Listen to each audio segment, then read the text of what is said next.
paz de Jesus, todos que estão conosco nessa manhã.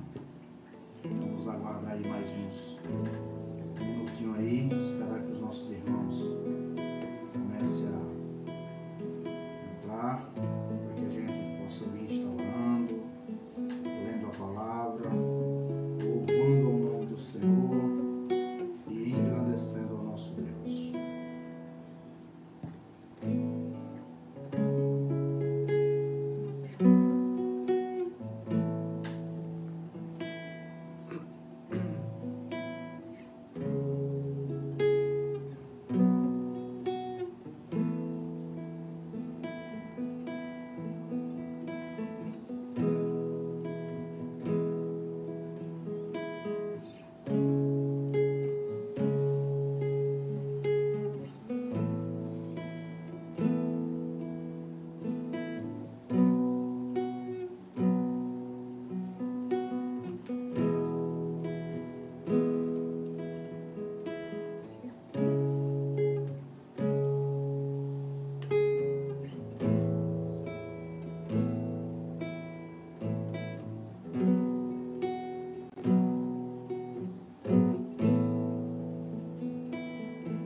Espero que todos tenham tido uma semana bem, uma semana abençoada, debaixo da proteção de Deus. Isso é o que mais nós esperamos neste momento, que o Senhor nos socorra, que o Senhor nos ajude, que o Senhor nos guarde, que o Senhor nos proteja. Quero deixar o meu abraço a todos que nos assistem nessa manhã, que têm nos acompanhado, que têm tirado do seu tempo esses minutos para estar conosco, aprendendo um pouco da palavra do Senhor, sendo abastecido.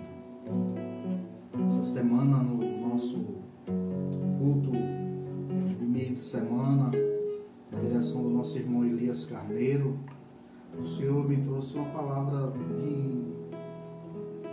e eu fiz um questionamento sobre este momento de pandemia. Todos nós estamos aí tentando de alguma forma aumentar a nossa imunidade, né? Mas veio uma palavra que eu questionei os meus amigos e irmãos que estavam conosco ali em uma reunião online pelo aplicativo. Como é que está a nossa imunidade espiritual? Como é que está a nossa imunidade espiritual nesse período de pandemia? Será que nós estamos buscando do Senhor fortalecimento para crescermos na graça e no conhecimento de Jesus Cristo? Quero deixar um abraço, a paz de Jesus a todos mais uma vez, que vamos estar nesse momento orando, pedindo a direção do Senhor, grato a Ele por estar vivo, estar bem, estar com saúde, por estar em família, por termos onde nos abrigar, por estarmos fazendo a obra do Senhor. Isso é maravilhoso. Vamos nesse momento estar orando e em seguida vamos ler o texto da palavra de Deus. Senhor Deus, Pai, nós te damos graça porque até aqui o Senhor tem nos ajudado, até aqui o Senhor tem sido conosco, tem nos abençoado, Deus, tem nos guardado de todo mal, tem nos protegido, tem suprido as nossas necessidades. Isso é maravilhoso, Deus, reconhecer que temos um Deus todo-poderoso, Criador dos céus e da terra, pelo qual tem sustentado o mundo e tudo que nele existe e que é galardoador das nossas almas, que tem cuidado de nós nos mínimos detalhes. Isso é maravilhoso, Pai. Te agradecemos, ó Deus, pelos nossos irmãos que nos assistem, por aqueles, ó Deus, que também não podem assistir, ó Deus, que estão com saudade dessas reuniões que nós fazíamos na igreja. Que o Teu Espírito Santo os console, os ajude. Ó Deus, são muitas as aflições que os teus filhos estão passando, mas que o teu Espírito Santo os conforte, Deus. Sabemos de nossos irmãos que têm deficiências na área da saúde, que estão, Senhor, em casa, mas com o coração, ó Deus, voltado para Ti, que o Senhor os abençoe, Deus. Aqueles, ó Deus, que não podem, ó Pai, estar conosco, nos assistindo, que o Senhor os conforte o coração, Pai. E pedimos, ó Pai, dos nossos irmãos e amigos que vão estar nos assistindo nestes poucos minutos que estaremos transmitindo a Tua palavra, Deus, que o Senhor faça aquilo que o homem não tem condição de fazer, por mais intelectualmente ele possa estar neste momento, ó Pai. Mas é obra do Teu Espírito Santo que é convencer o homem do pecado, da justiça e do juízo eterno. Que o Senhor os traga de volta ao arrependimento genuíno, a fé renovada em Cristo Jesus e a esperança de salvação da sua alma na vida eterna. Deus, abençoa este lar, Deus, que tem sido, Deus, um santuário para a proclamação da Tua palavra, que nós possamos vir a cada dia crescer na graça e no conhecimento de Jesus Cristo. Abençoa, Deus, a Igreja Batista Missionária, Pai, os Teus servos que militam naquela casa, Deus, que estão envolvidos na Tua obra, que o Senhor os fortaleça, que o Senhor renove as suas forças, que o Senhor restaure a saúde física, que o Senhor supra as necessidades do Teu povo, Deus. Te pedimos, ó Deus, pela vida da família pastoral, que o Senhor abençoe, que o Senhor derrame da sua graça, do seu amor, da sua misericórdia, Deus, para que possamos, ó Deus, a cada dia estarmos de mãos dadas, proclamando as verdades do Evangelho, ó Deus, para que haja salvação de vidas, ó Pai. Te pedimos, ó Deus, pelas famílias lutadas em todo o Brasil, que o Senhor os conforte o coração do Teu povo, Deus, porque sabemos que muitos estão passando por momentos difíceis, ó Pai, com perdas de entes queridos, mas que o Teu Espírito Santo seja o ajudador do Teu povo nesta manhã. Te agradecemos por tudo, Pai, e te pedimos que o Teu Espírito Santo me ajude, Deus, porque sem o Senhor nada podemos fazer. Perdoa nossas fraquezas, nossos pecados, as nossas ofensas a Ti e nos ajuda, Senhor, em nome de Jesus, a sermos um vaso cheio do Teu amor para transmitir ao mundo, em nome de Jesus.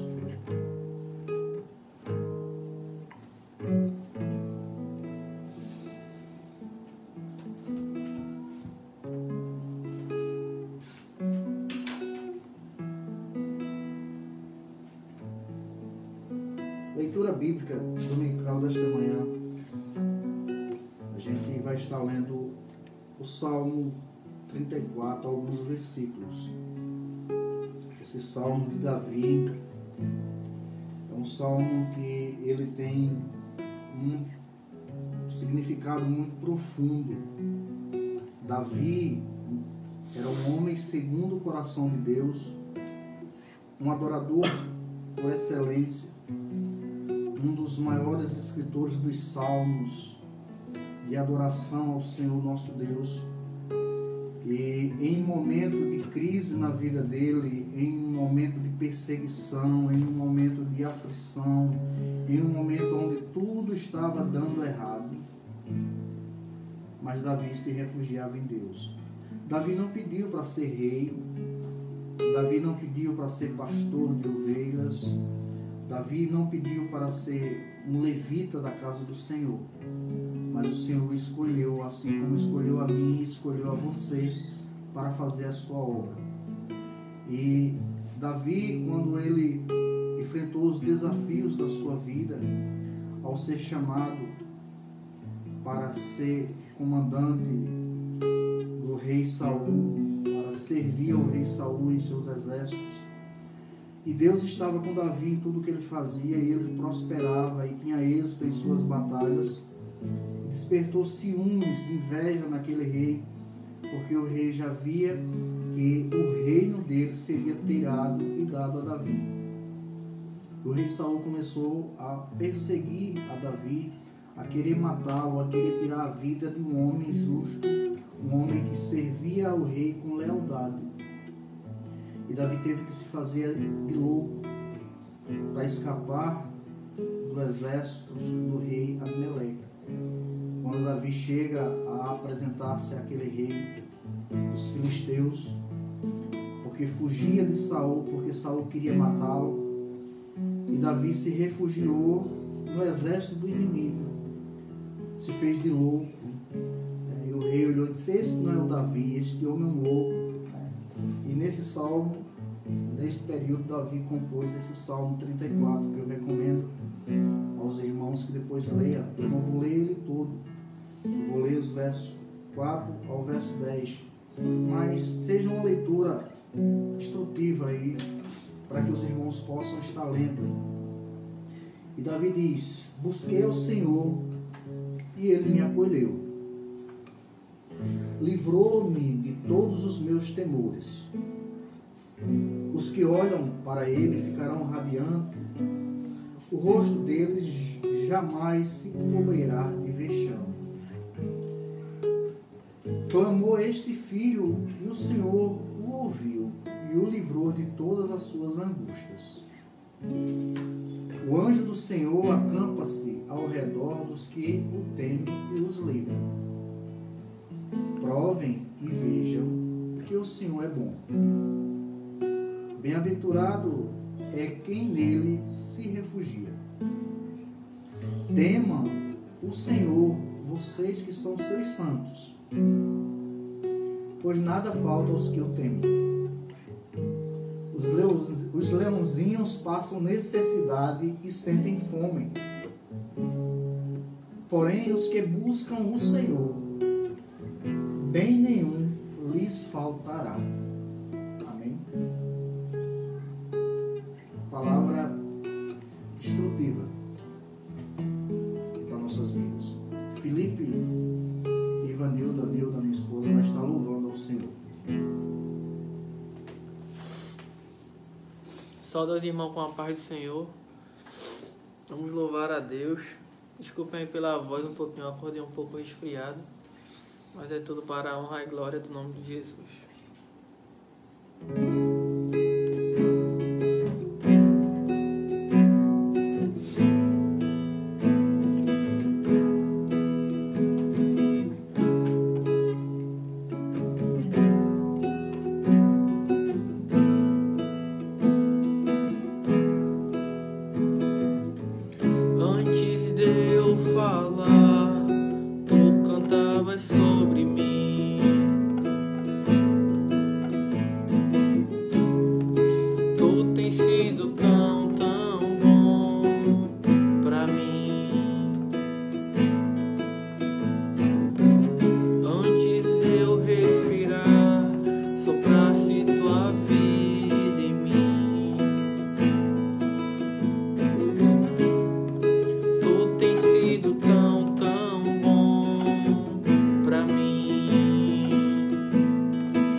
pagou por mim.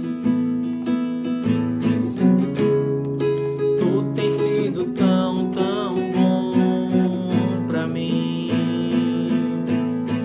Oh, impressionante, infinito e ousado amor de Deus. Oh, que deixarás 99 só pra se encontrar. Não posso comprá-lo, nem merecê-lo, mesmo assim se entregou. Oh, impressionante, infinito e ousado amor de Deus.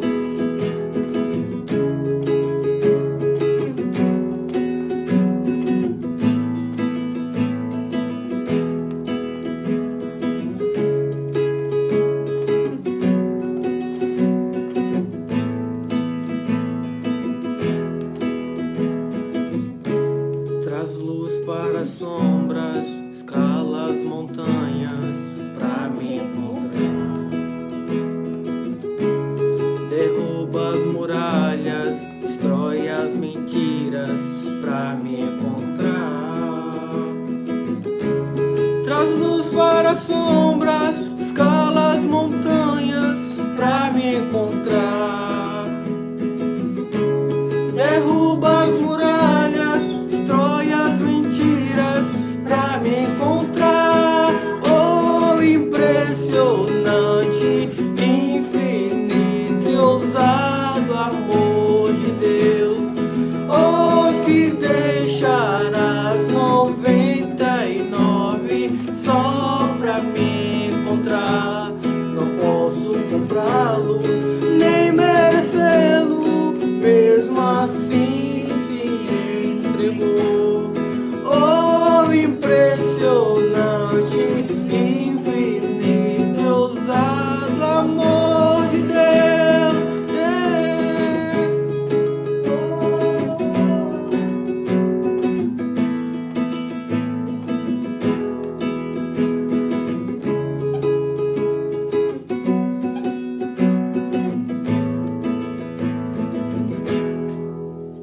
Amém. Glória a Deus. Deus é maravilhoso.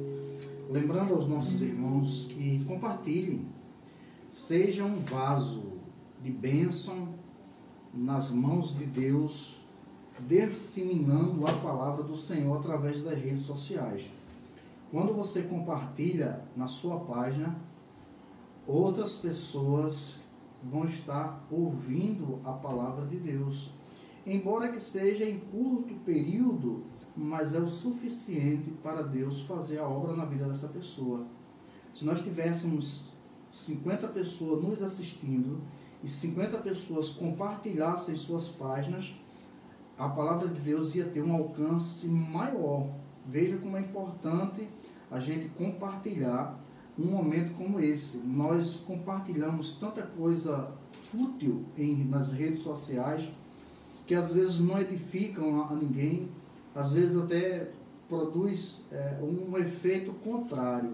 Mas são momentos como esse que, quando nós compartilhamos, as pessoas vão ouvir a palavra de Deus e aquilo que Deus tem preparado para a vida das pessoas, nós somos os responsáveis na transmissão.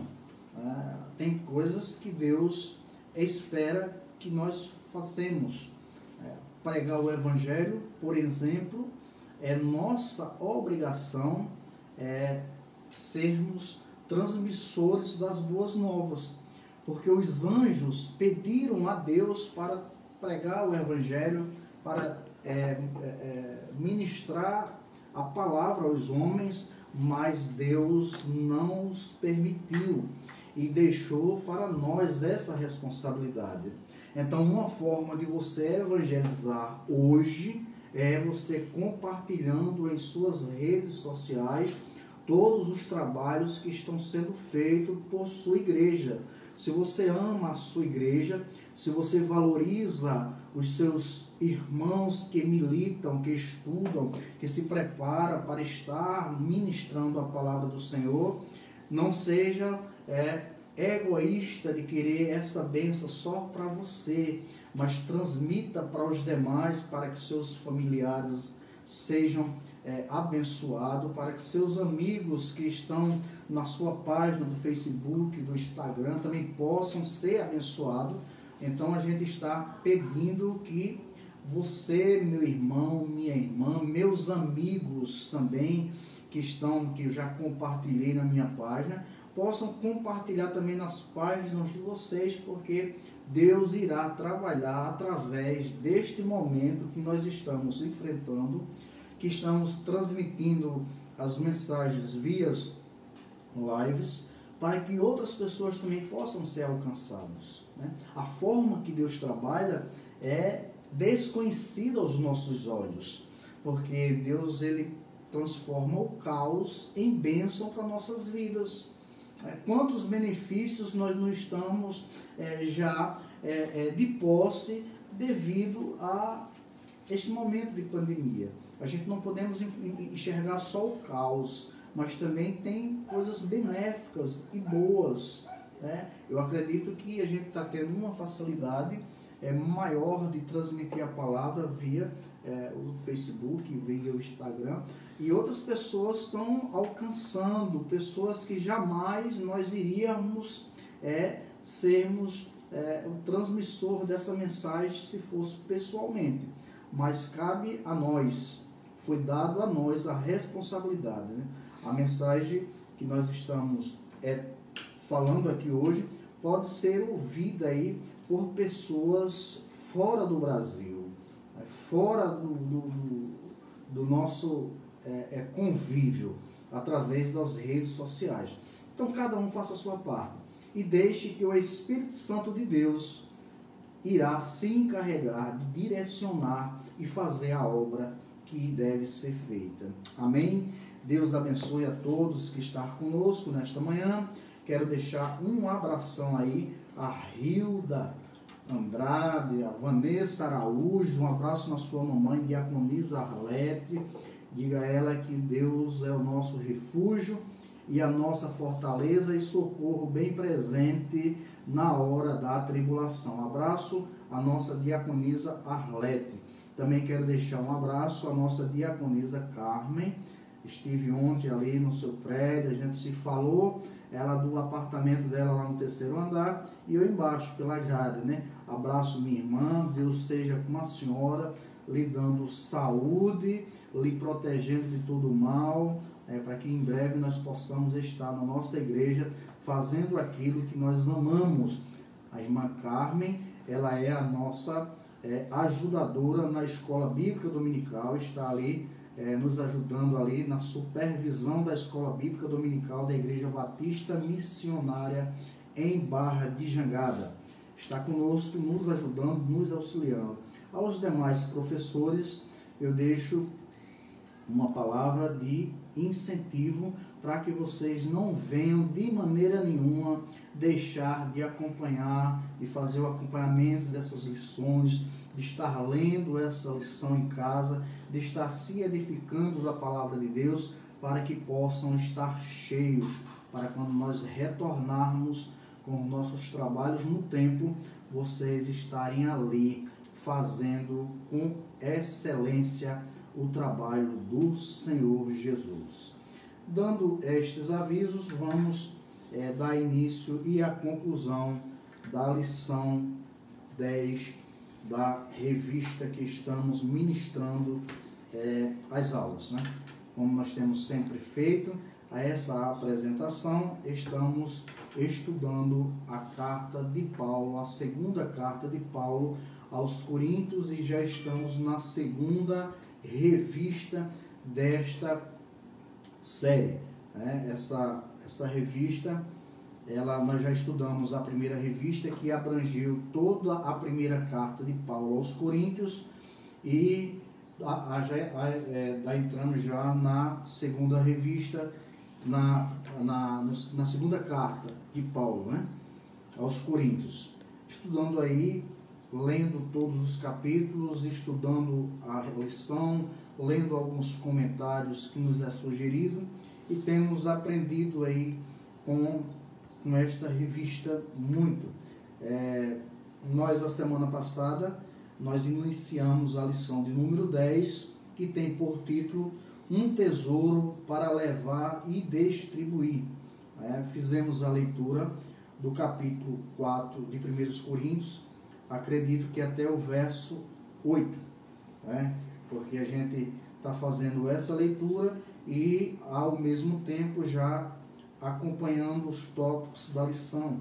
Porque quando a gente faz uma leitura toda de uma vez, a gente vai ter que refazer novamente os tópicos. Então a gente está fazendo dessa forma. A gente iniciou o tópico 2, que é um tesouro em vasos de barro. Tópico 1, ele diz confiados a vasos frágeis, porque o tesouro é o Evangelho de Cristo, que nos foi confiado a gente sermos os transmissores. Aquilo que Jesus disse lá em Marcos capítulo 15, o verso 16, ide por todo mundo, pregai o Evangelho a toda criatura. Então Jesus nos deixou essa proposta de ir, de pregar o Evangelho. Em Mateus capítulo 28, Jesus vai falar acerca de ir por todo mundo, pregar o Evangelho, ensinando e batizando. Então a mensagem é essa. O próprio Paulo vai dizer que foi imposto a ele a obrigação de pregar o Evangelho. E ai de mim, diz ele, se não pregar o Evangelho. Então, esse tesouro que a revista está tratando é o Evangelho. E o vaso é o homem, o nosso homem físico, que foi disseminado, foi encarregado de pregar o Evangelho. Então, o tesouro é o Evangelho, o vaso de barro, frágil, somos nós. Então, o tópico 2, ele diz que vasos que não se deixam destruir. Sabemos, vamos fazer a leitura, segunda carta de Paulo aos Coríntios, estamos no capítulo 4. Estamos fazendo aí a leitura do capítulo 4. Então, nós vamos fazer o verso 8 e o verso 9.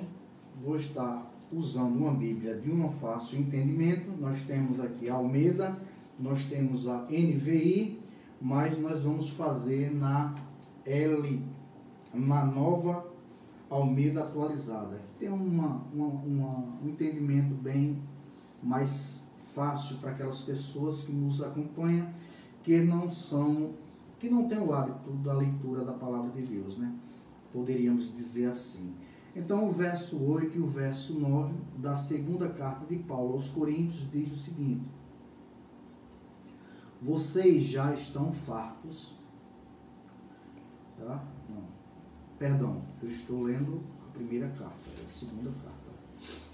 Quando a gente lê, a gente já entende que tem alguma coisa errada, Aí é na primeira carta. Agora, chegando na segunda carta, verso 8 e o verso 9, que diz: em tudo somos atribulados, porém não angustiados, ficamos perplexos, porém não desanimados. Verso 9, somos perseguidos, porém não abandonados, somos derrubados, porém não destruídos. Paulo, ele falando da grandeza do Evangelho, do poder de Deus sobre a vida do ministro, aquele a quem Deus encarregou de transmitir a mensagem do Evangelho. E Paulo ainda fazendo uma defesa, porque do capítulo 1 até o capítulo 4, Paulo vai estar sempre enfocando a questão da defesa pessoal dele diante daquela igreja, Porque havia um grupo de crentes, de irmãos coríntios daquela época, que eles não estavam dando credibilidade, ou a verdadeira credibilidade como deveria dar ao ministério de Paulo, do apóstolo Paulo, E Paulo, ele vai falar aqui dos sofrimentos que ele passou, das perseguições que ele enfrentou, dos momentos de crise que ele estava vivendo, mas ele frisa essa passagem tão maravilhosa, que é o verso 8, que ele diz que em tudo somos atribulados, ou seja, em todas as coisas vinham pressões sobre a vida de Paulo, né? Ele diz que, porém não angustiados, ficamos perplexos, porém não desanimados. Ou seja, há situações na vida do ministro que ele tende a ficar cabisbaixo, mas nunca ele se desanima de uma tal forma de abandonar o chamado dele. Era isso que Paulo estava passando, que vinha perseguição, que vinha aflição. Se nós formos ler as perseguições que vieram sobre a vida de Paulo, a gente se pergunta: como pode um homem suportar tanta aflição por amor a Cristo?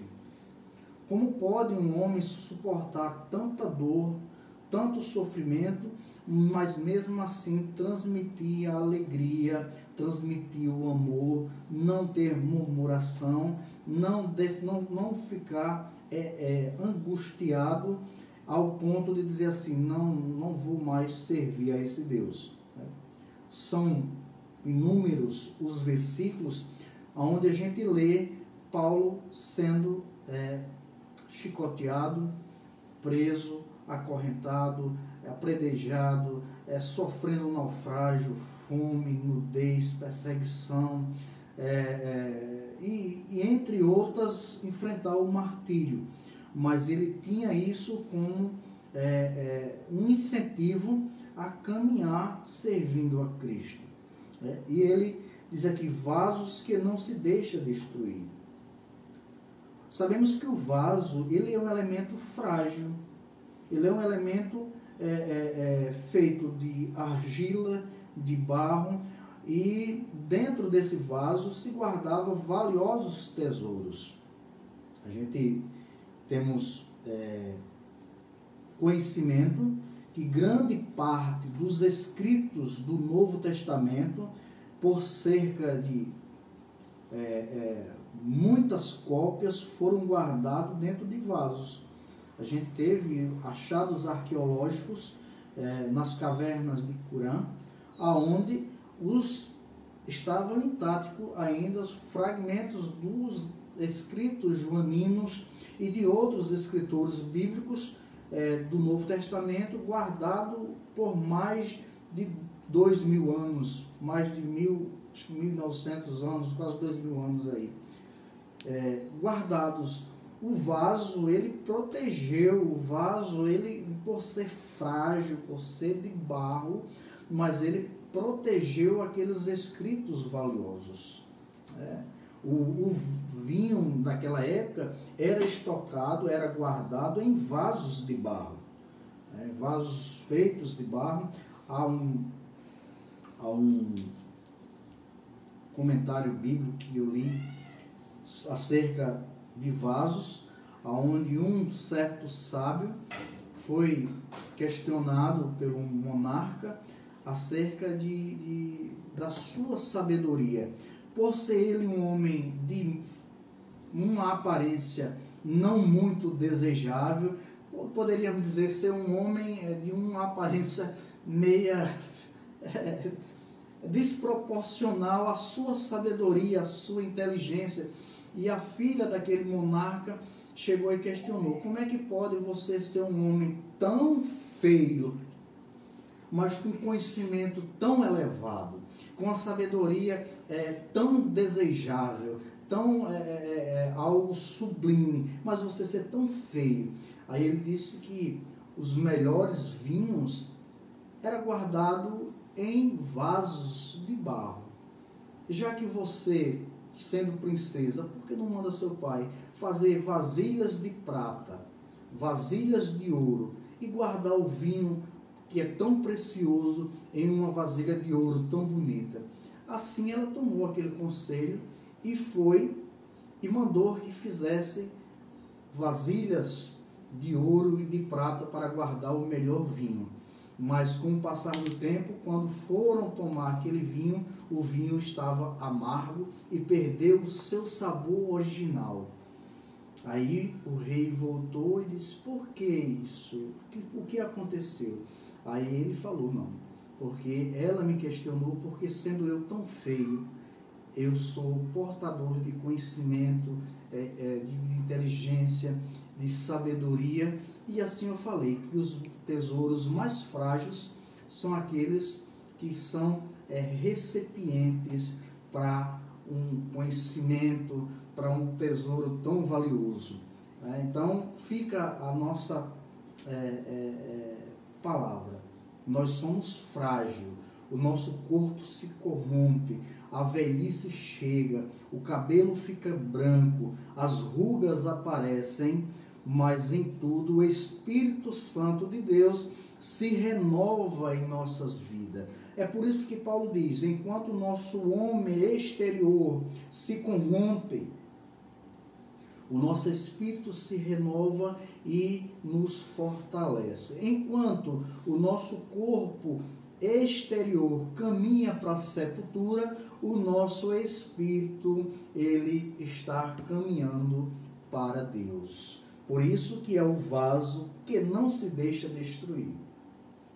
Amém? Esse vaso, ele é inquebrável, porque é o Senhor que sustenta. Apesar da aparência externa, os vasos devem ser de absoluta fraqueza. Eles são sustentados pelo poder de Deus. Por essa razão, estão sujeitos a ser atribulados, mas não angustiados. Angustiado, esta angústia aí, é a angústia da alma, aquilo que nos deixa em depressão, aonde a gente chega a definhar e morrer devido a essa angústia. O verdadeiro servo de Deus, aquele que está buscando do Senhor a direção, mesmo que ele venha a ser angustiado, mas atribulado, mas ele não se deixa a angústia tomar conta da sua vida. Perplexo, mas não desanimado, é o verso ainda 8. Com dúvida ou desorientado diante de certas circunstâncias, mas não sem a capacidade de reagir ou encontrar saída. As dúvidas podem ser objeto de perturbação, sim, por um certo tempo, mas essas dúvidas, elas não tendem a permanecer continuamente, porque é o Espírito Santo que vai nos estar direcionando o caminho certo a gente trilhar, porque mesmo em momentos de decisões difíceis em nossa vida, nós recorremos a Deus, e Ele, por sua misericórdia, vai estar nos orientando a decisão certa para tomar, e encontraremos uma saída.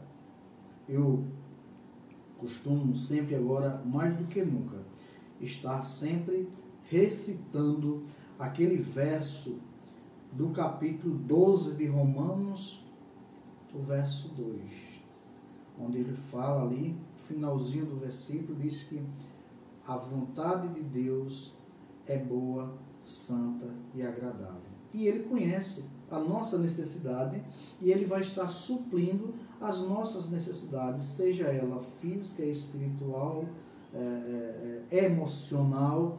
Então, quando a gente começa a colocar diante de Deus, Ele vai suprir e essas dúvidas vão desaparecer.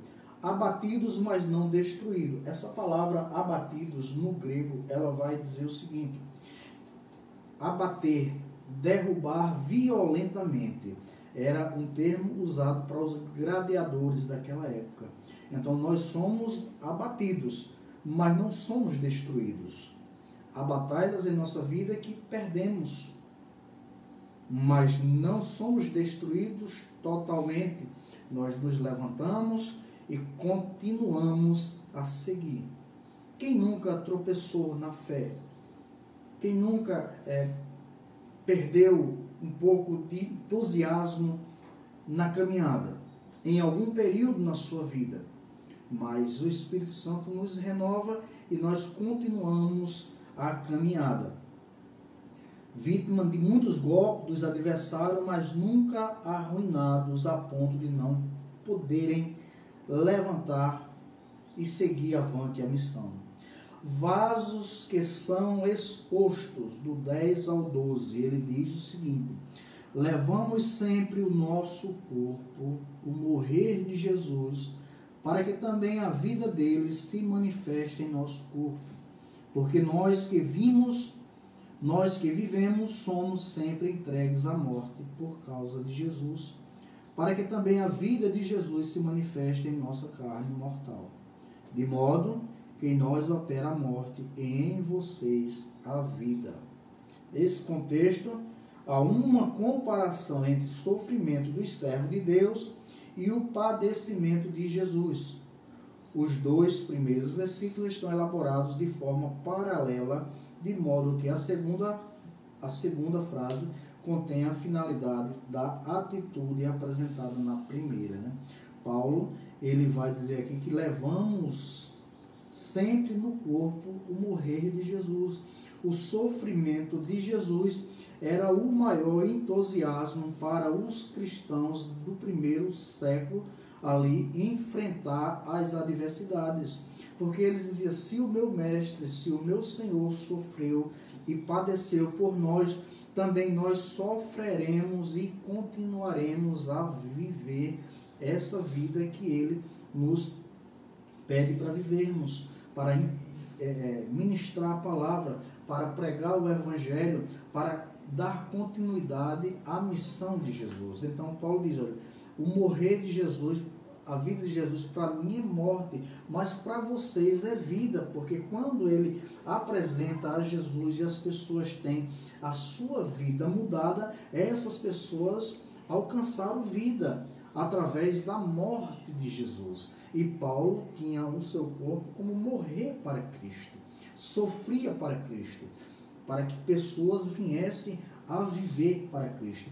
Porque nós que vivemos somos sempre entregues à morte. Paulo já tinha provado da vida de Jesus e os sofrimentos que isso lhe acarretou. Ali quando Paulo, por ser fariseu, por ser um homem que perseguia a igreja, que prendia os cristãos, quando Paulo é chamado por Jesus para ser o apóstolo dos gentios, da igreja gentílica, dos não-judeus, Paulo sofreu e sofreu muito, mas nunca Paulo quis deixar o ministério, abandonar a fé, porque estava sofrendo. E os sofrimentos de Paulo eram sofrimentos que qualquer um hoje, no século 21, pelo qual vivemos, eu acho que poucos estariam preparados para sofrer. Por quê? Porque quando a gente somos confrontados em nossas congregações, a primeira coisa é que nós queremos abandonar a congregação, é deixar aquela igreja e começar a apontar logo os defeitos daquela igreja e não as suas qualidades. Quando nós somos questionados pelo nosso pastor por algum erro que nós estamos cometendo, a primeira coisa que vem em mente é: eu quero mudar de igreja, eu vou mudar desta igreja porque os irmãos são tudo falso e o pastor não me entende. Já pensou se alguém viesse nos perseguir a tal ponto de dizer: Humberto, se você não parar de pregar o evangelho, você vai ser preso. E aí? Será que Humberto continuaria pregando o evangelho? Feito Pedro e João, ao entrar, diz a palavra lá em Atos dos Apóstolos, capítulo 4, eles seguiam para o templo, para a hora de oração, e caminhando, tinha um aleijado, um homem aleijado na porta do templo, pedindo esmola, e Pedro, ao passar por aquele homem, voltou e disse a ele: eu não tenho ouro e nem prata, mas o que eu tenho eu te dou. Em nome de Jesus Cristo, te levanta e anda. E aquele homem se levantou e começou a andar. E foram perguntar ao homem o que foi que tinha acontecido, quem era aquele homem que mandou ele levantar. E ele disse, eu não sei quem era, eu sei que eu não andava e agora eu ando, eu sei que eu não via, agora eu vejo, entende? E ali Pedro e João foram levados e foram presos. E bateram neles. E depois vieram soltar e disse, a gente vai soltar vocês, agora vocês não falem mais no nome de Jesus.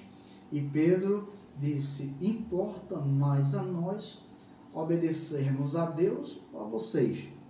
Então, diante do sofrimento, diante da perseguição, diante dos problemas, diante da tribulação, amem a sua igreja, valorize os seus líderes, porque eles estão agindo diante da direção de Deus. Eu acredito que seria muita hipocrisia de um líder se ele não estivesse ali diante de uma congregação sem ser sob a direção de Deus.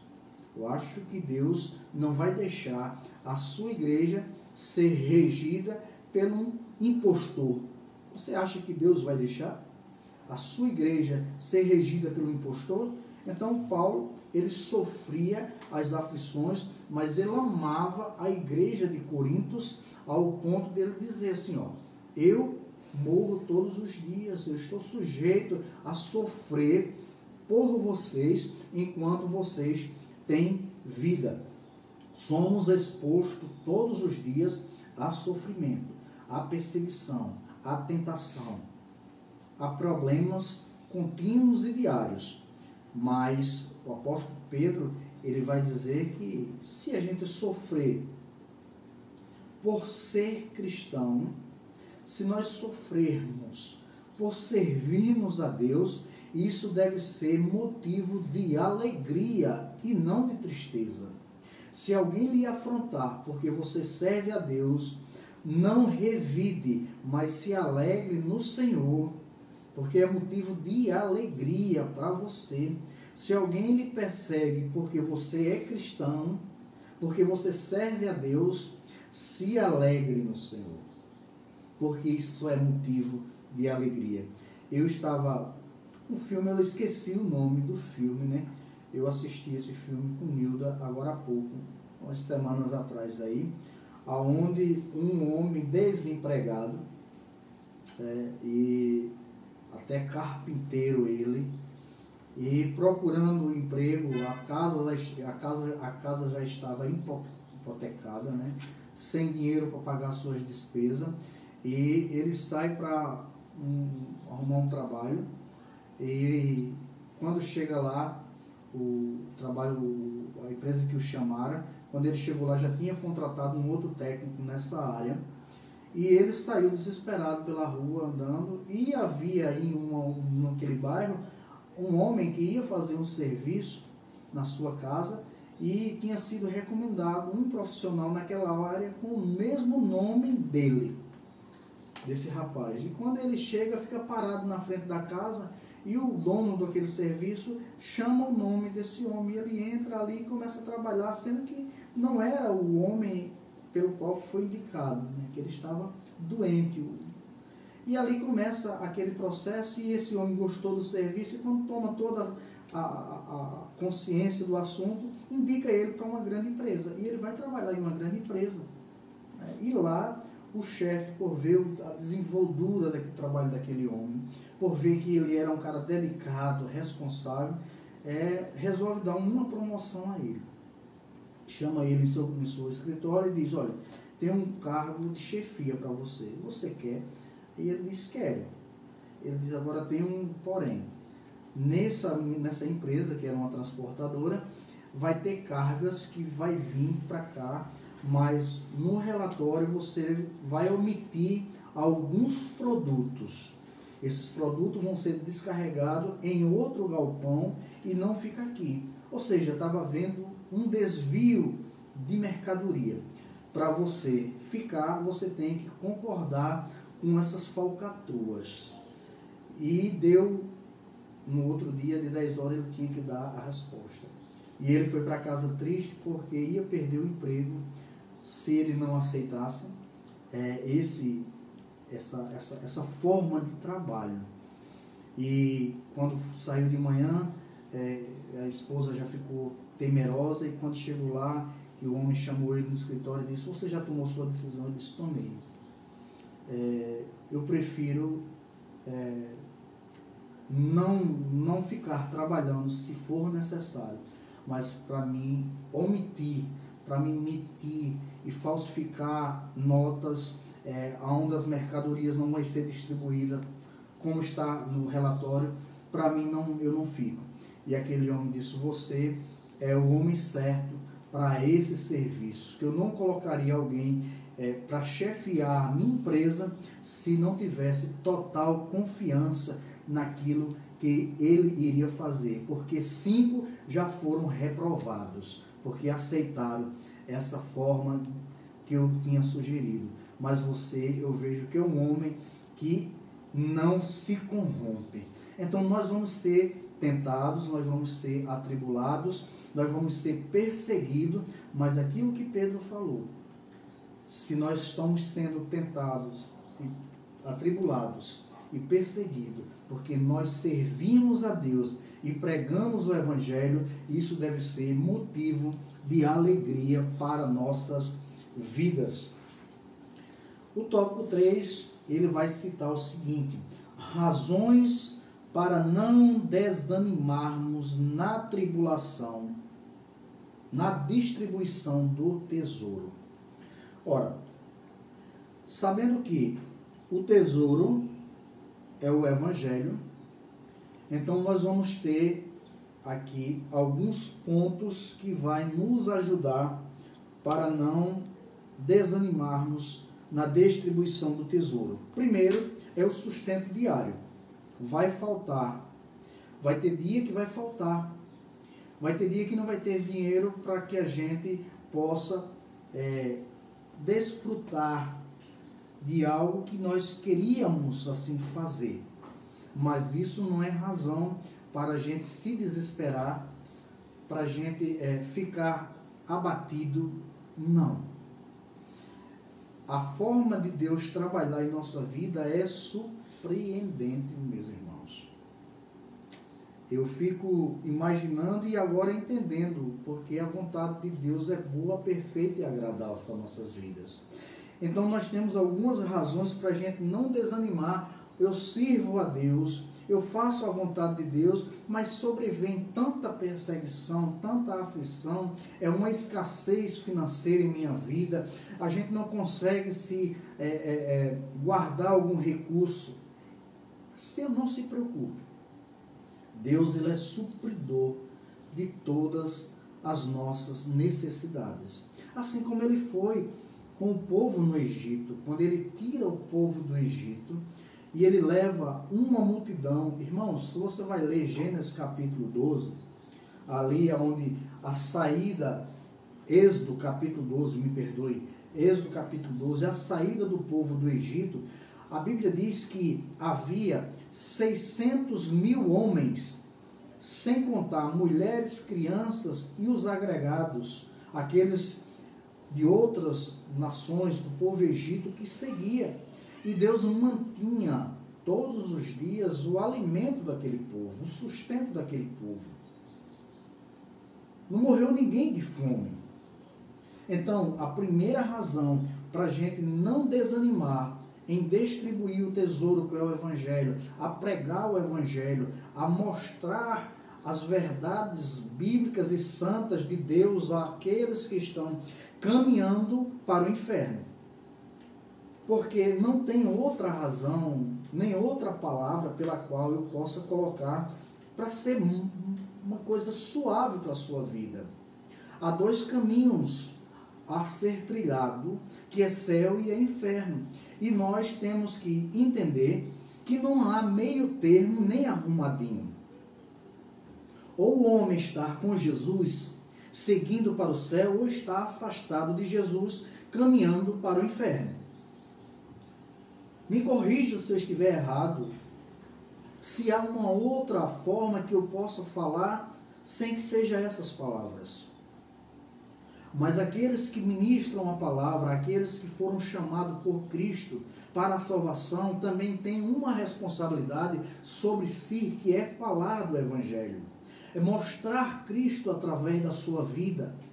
Que a sua vida seja irradiante, que a sua vida seja uma vida de exemplos a ser seguido. Que as pessoas venham enxergar em você o verdadeiro servo de Deus. E não desanime, porque o sustento diário o Senhor está providenciando. O verso 13 ele diz, tendo, porém, o mesmo espírito de fé. Como está escrito, eu criei e isso falei. Também nós cremos, por isso também falamos.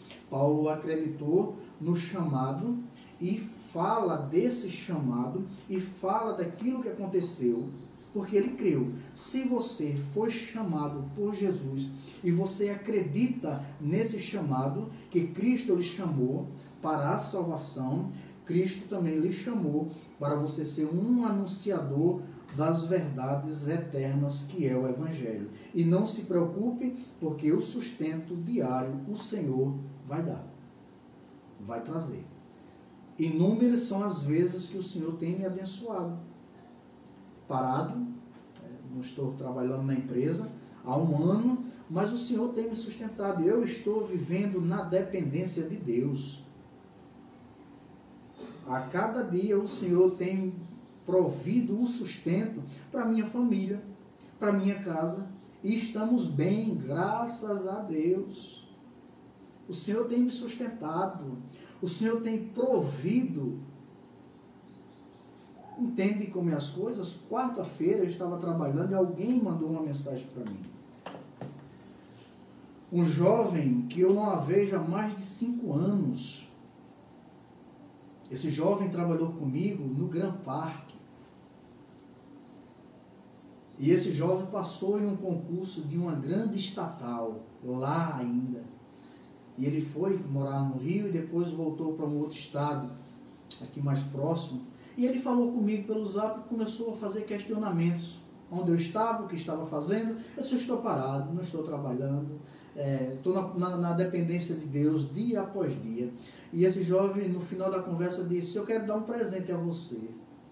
Eu disse, olha, eu sou... E ainda perguntou, você aceita? Eu disse, eu sou recomendado a não enjeitar bênção. Bênção de Deus, não enjeita. Alguém vai dar um presente a você, aceita. Ele disse, me dê o número da sua conta. E eu passei o número da conta para aquele jovem. E ele imediatamente transferiu um valor. Não vou falar o valor nem o nome do jovem. Irmãos, o valor que dá para fazer uma boa feira, pagar o seminário, isso é provisão de Deus. E já veio outras situações parecidas como essa. Está entendendo? Deus dá o sustento diário. A promessa a ser lembrada, o verso 14, ele cita o seguinte, sabendo que aquele que ressuscitou, o Senhor Jesus, também nos ressuscitará com Jesus e nos apresentará juntamente com vocês. Há uma promessa a ser lembrada para aqueles que anunciam as verdades de Cristo, é que Cristo ressuscitou. E a ressurreição de Cristo nos assegura que seremos também ressuscitados e apresentados aos nossos irmãos que já partiram. Já pensou, irmãos, que felicidade um dia você está ao lado do apóstolo Paulo, ao lado do apóstolo Pedro, ao lado do apóstolo João, ao lado do apóstolo Tiago, ao lado dos 12 apóstolos, ao lado de Elias, de Abraão, de Isaac, de Jacó, de Davi. Oh, aleluia, como será maravilhoso! É uma promessa para aqueles que anunciam as verdades de Cristo, que irão reinar com esses homens. Vale a pena servir a Deus e evangelizar para que outras pessoas também estejam na mesma igreja um dia no céu com Cristo, adorando, dizendo que Ele é santo, santo, santo, santo. Quais são os resultados? O verso 15. Porque tudo isso é para o bem de vocês, para que a graça, multiplicando-se, torne-se abundante as ações de graça por meio de muitos para a glória de Deus. A recompensa, os resultados, a graça de Deus, o que é, meu irmão, que nos sustenta em meio à perseguição, em meio às lutas, às tentações, o desespero, a doença. É a graça do Senhor, o favor imerecido, que nós não merecíamos, mas a graça do Senhor está sobre a minha vida. E me faz abundar cada dia mais, para que em meio às lutas, às perseguições, o erro, às vezes o pecado, mas não desanimamos, não retrocedemos, não viemos parar de caminhar. A graça de Deus, esse é o resultado. E sabemos das maravilhas divinas. Um outro benefício, um outro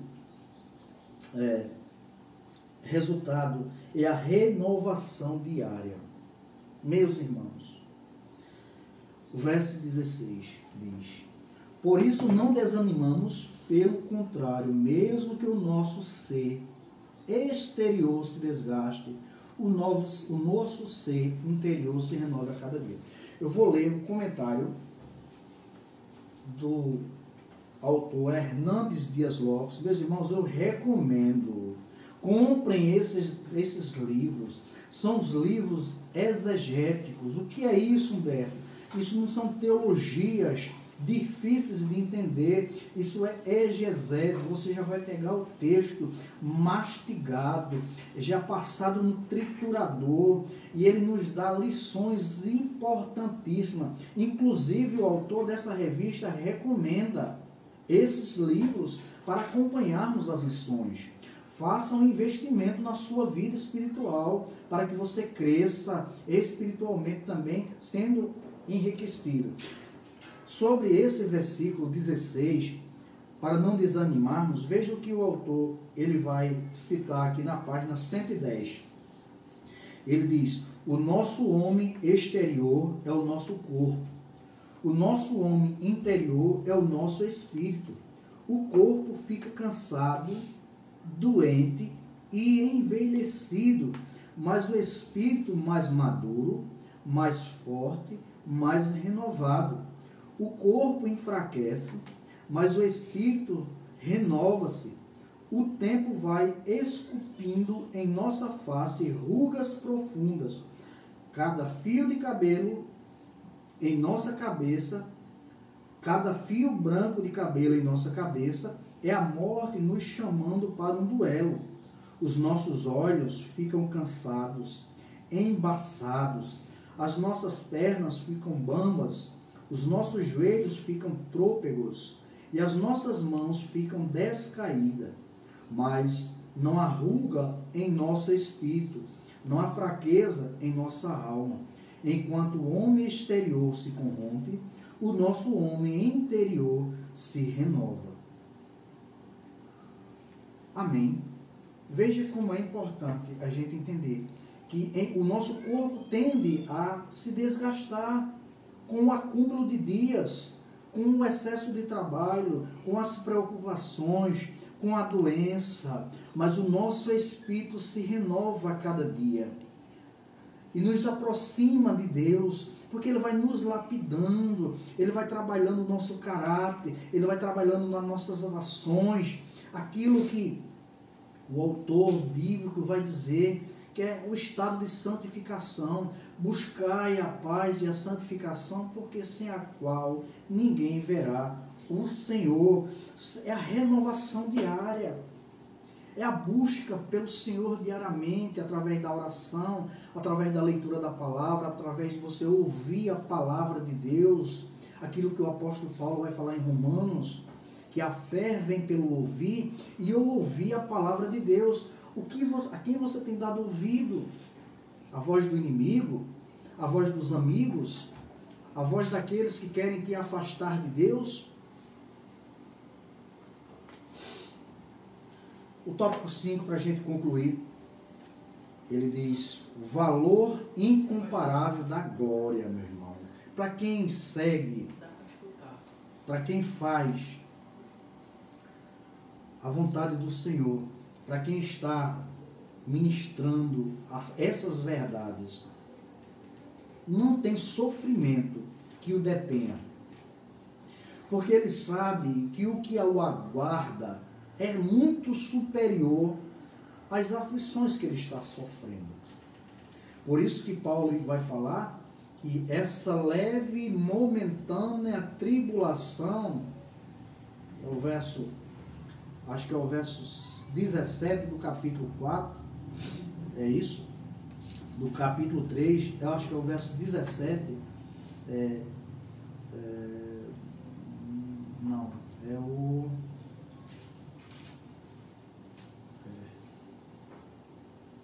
Não vou entrar agora para a gente não se deter. Mas Paulo vai dizer assim, essa leve e momentânea tribulação que nós estamos enfrentando não há de se comparar com a glória que há de ser revelada. Ou seja, quando o nosso Senhor raiar nas nuvens e nos chamar, porque isso é uma verdade perene, isso não é uma utopia, o Senhor virá buscar a sua igreja. Nós cremos, por isso falamos. E seremos transformados, nosso corpo não vai mais se corromper, não vai adoecer, não vai sentir dor, não vai precisar de se alimentar, da gente trabalhar para ganhar o sustento. Não. Seremos transformados.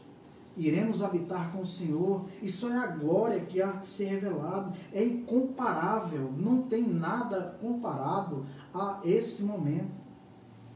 A última razão para o servo do Senhor continuar no ministério é a comparação que deve fazer entre o temporal e o atemporal. Temporal é aquilo que estamos vivendo no nosso dia a dia. E o atemporal é aquilo que vamos viver eternamente, irmãos. Em certo sentido, a tribulação de Paulo não tinha nada de leve, nem de momentânea. Segundo os Coríntios 4,17. Representava fardo pesado e incômodo, constante no seu ministério. Entretanto, se comparado com o eterno peso de glória revelado aos servos, a sua aflição nada pesava e era passageira. Jesus Cristo, Mateus capítulo 11, verso 28, ele diz: vinde a mim todos que estão cansados e sobrecarregados. Tomai sobre mim o meu jugo e aprendeis que sou manso e humilde de coração. Primeiro, Jesus diz: vinde a mim todos que estão cansados e sobrecarregados. De que você está cansado? Está cansado de pecar? Está cansado de desobedecer a Deus? Está cansado de suas quedas sucessivas? O que lhe está causando peso na sua vida? É o vício? É a prostituição? É a mentira? Qual é o peso da sua vida que lhe impede de se chegar a Jesus? Ele disse: vinde a mim todos que estão cansados e sobrecarregados. Tomai sobre mim o meu jugo e aprendei de mim, que sou manso e humilde de coração, e encontrareis lugar para as vossas almas. Jesus é aquele que nos chama até Ele, nos faz aprender dEle, tira o fardo do pecado das nossas costas, da nossa consciência, nos torna numa nova criatura, nos faz habitar nas regiões celestiais e ainda temos moradas certas. Ele disse em João, capítulo 14, do verso 1 em diante, ele diz: não se turbe, não se preocupe, não deixe o seu coração amedrontado, creia em Deus, creia também em mim. Na casa do meu Pai há muitas moradas, se não fosse assim eu não vos teria dito, irei preparar lugar para as vossas almas. Jesus Cristo de Nazaré, aquele que ressuscitou, foi preparar lugar para nós, aqueles que servem ao Senhor, aqueles que foram chamados, aqueles que mesmo tendo um vaso frágil, corrompido, fácil de se quebrar, mas o tesouro que está dentro desse vaso é preciosíssimo. Que Deus nos abençoe, que Deus nos guarde, que Deus nos ajude a continuarmos fazendo a vontade do Senhor. Concluindo esta lição de hoje, ele diz o seguinte: que tesouro levamos conosco, mas não para guardar, e sim para distribuir. Em grande verdade, tesouros é para ser guardado. Cristo disse: onde estiver o seu tesouro, aí estará o seu coração. Você tem colocado o seu coração diante de Deus, feito a vontade de Deus, buscado do Senhor refúgio. Esse é o seu tesouro. Entretanto, temos que cuidar para distribuir o Evangelho de maneira clara, honesta e sincera. O que isso significa? Releia o verso 2 e considere o modo como pregava o Evangelho os falsos ministros. O verso 2, para a gente encerrar, Paulo diz: pelo contrário, rejeitamos as coisas ocultas que trazem vergonha, não agindo com astúcia, nem adulterando a palavra de Deus, e assim, pela manifestação da verdade, nós recomendamos a consciência de todos na presença de Deus. Deus nos abençoe, Deus nos guarde, Deus nos dê uma semana abençoada em sua presença, e que o Senhor nos ajude a fazermos a vontade do Senhor com ousadia e clareza naquilo que fazemos. A próxima lição é a lição de número 11, que tem por título o ministério e o ministro da reconciliação. Vamos estar abordando, segundo a carta de Paulo aos Coríntios, o capítulo 5, o verso de 1 a 6. Não, o capítulo Coríntios, o verso é de 1 a 6, de 6 ao 10. Vamos estar encerrando, vamos estar orando, agradecendo a Deus por este momento. Já passamos um pouco da hora hoje, mas o Senhor sabe todas as coisas. Amém? Oremos. Santo Deus, Pai amado, nós te damos graça por sua palavra, por esta oportunidade que o Senhor tem nos dado. Que o Senhor nos ajude, Pai, a sermos, ó Pai, ministro do teu Evangelho, que fale com sinceridade, Pai, a tua verdade, Deus. Somos gratos, Senhor, porque estamos fazendo a tua obra, Deus.